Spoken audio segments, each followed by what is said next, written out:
నవమాసాలు మోసే బిడ్డకు జన్మనిచ్చే అమ్మకు ఇప్పుడు పెద్ద కష్టమే వచ్చింది. సృష్టికి మూలమైన ఆ తల్లికి గర్భాశయమే ఇప్పుడు పెద్ద విపత్తు తెచ్చిపెడుతోంది. కేవలం అవగాహన లేమి కారణంగా గర్భాశయ క్యాన్సర్తో ఏటా 35,000 మంది అతివలు ప్రాణాలు కోల్పోతున్నారు. పుట్టినప్పటి నుంచి బిడ్డకు ప్రతి విషయం గురించి పూసగుచ్చు చెప్పే తల్లులను ఈ సాధారణ క్యాన్సర్ గురించి అప్రమత్తం చేసేవారే కరువయ్యారు. ఇలాంటి సమయంలో సర్వైకల్ క్యాన్సర్పై దేశవ్యాప్తంగా చర్చ జరిగేలా చేశారు ఓ నటి. అందుకోసం తన మరణ వార్తనే ప్రచారాస్త్రంగా వాడుకున్నారామె. సరిగ్గా వరల్డ్ క్యాన్సర్ డేకు ఒక రోజు ముందు ఆమె చేసిన ప్రకటన దేశవ్యాప్తంగా ఒక అవగాహనకు బీజం వేసింది. గర్భాశయ ముఖద్వార క్యాన్సర్ ఇప్పుడు దేశవ్యాప్తంగా దీనిపైనే చర్చ నడుస్తోంది. దానికి కారణం ఓ సినీ తార. సాధారణంగా వరల్డ్ క్యాన్సర్ డే రోజు అవగాహన కార్యక్రమాలు నిర్వహిస్తూ ఉంటారు. కానీ బాలీవుడ్ స్టార్ పూనం పాండే తీసుకున్న ఓ నిర్ణయం కారణంగా ఇప్పుడు దేశవ్యాప్తంగా సర్వైకల్ క్యాన్సర్ పై పెద్ద చర్చ నడుస్తోంది. మహిళల్లో వచ్చే బ్రెస్ట్ క్యాన్సర్ తర్వాత ఏటా కొన్ని వేల మంది పొట్టన పెట్టుకుంటోంది సర్వైకల్ క్యాన్సర్. అలాంటి క్యాన్సర్ పై మహిళల్లో అవగాహన వచ్చేందుకు తాను చనిపోయినట్టుగా ప్రకటించుకున్నారు పూనం పాండే. ఎస్, మీరు విన్నది నిజమే. ఇదిగో ఇక్కడ కనిపిస్తున్నారే, ఈమె బాలీవుడ్ బోల్డ్ స్టార్ పూనం పాండే. 32 ఏళ్ల ఆమె సర్వైకల్ క్యాన్సర్ కు చికిత్స తీసుకుంటూ చనిపోయినట్టుగా ఆమె మేనేజర్ శుక్రవారం ప్రకటించారు. ఈ వార్త ఇండస్ట్రీతో పాటు చాలా మందిని షాక్ గురిచేసింది. ఆ తర్వాత చాలా మంది అభిమానులు, ప్రముఖులు ఆమెకు నివాళులు సైతం ప్రకటించారు.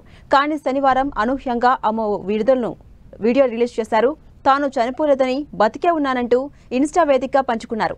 దేశంలో నానాటికి ప్రమాదకరంగా మారిన సర్వైకల్ క్యాన్సర్ పై అవగాహన కల్పించేందుకే తాను ఇలా చేసినట్టుగా చెప్పుకొచ్చారు పూనం పాండే. తాను గర్భాశయ క్యాన్సర్తో చనిపోలేదని, కానీ వేలాది మంది మాత్రం దీనివల్ల మృత్యువాత పడుతున్నారని ఆవేదన వ్యక్తం చేశారు. కేవలం ముందస్తు గుర్తింపు లేదా వ్యాక్సిన్ వేసుకోవడం వల్ల ఈ క్యాన్సర్ బారి నుంచి కాపాడుకోవచ్చని ఆమె పేర్కొన్నారు. సాధారణంగా మహిళలు బ్రెస్ట్ క్యాన్సర్ కు గురవుతూ ఉంటారు. ఆ తర్వాత మహిళలు ఎక్కువగా బాధపడేది ఈ సర్వైకల్ క్యాన్సర్ వల్లే.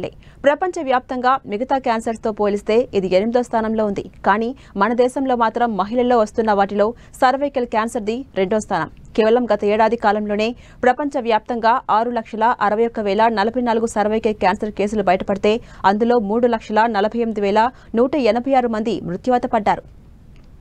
ఇక మన దేశంలో లక్షల సంఖ్యలో సర్వైకల్ క్యాన్సర్ బాధితులు ఉన్నట్టుగా కేంద్ర వైద్యారోగ్య శాఖ ఇటీవల ప్రకటించింది.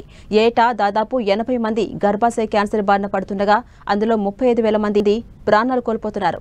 ప్రస్తుతం మన దేశంలో 3,42,333 మంది ఈ క్యాన్సర్తో బాధపడుతున్నారు.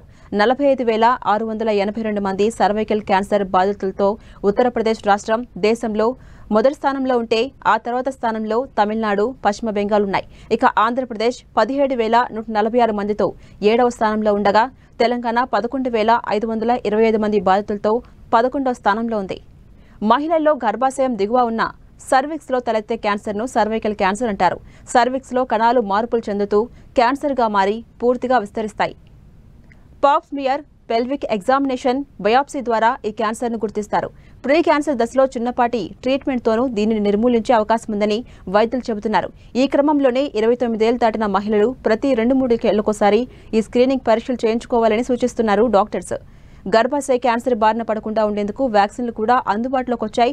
9 నుంచి 26 ఏళ్ల అమ్మాయిలకు ఈ వైరస్ సోకకుండా వ్యాక్సిన్ వేస్తారు.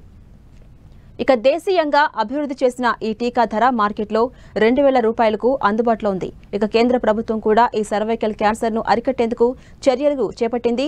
ఈ క్రమంలోనే 9 ఏళ్ల నుంచి 14 ఏళ్ల బాలికలకు 2 డోసుల వ్యాక్సినేషన్ ప్రక్రియను ఫ్రీగా చేపట్టబోతున్నట్టుగా కేంద్ర ఆర్థిక మంత్రి నిర్మలా సీతారామన్ ప్రకటించారు.